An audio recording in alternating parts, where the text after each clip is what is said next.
mfana wengwenyama ukuthi kufuna sikhethe kahle. Sifiso sethu besifisile ukuthi sikhethe make ngoba bese sibakhethile sesibabonile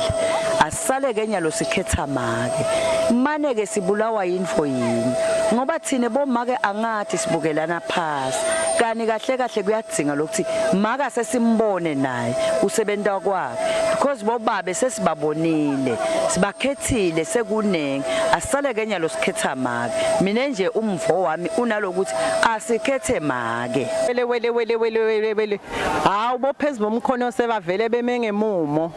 vele siyalwa nathi sithi lo nyaka noma nje endvuneni yenkundla Nkosi yami manje nje sikhona bafana bengwenyama ukuthi sifake make kakhulu lapha endvuneni yenkundla ngoba sesibonile ukuthi labasebenza kakhulu kuleti indvuna tenkundla labo MP isikhathi lesiningi bahlala lekhashana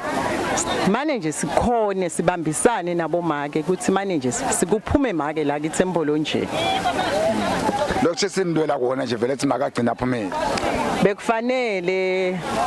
mfana wengwenyama kuthi vele uphume lo make mane ke njengoba isikhathi lesiningi bomake sendelana phasi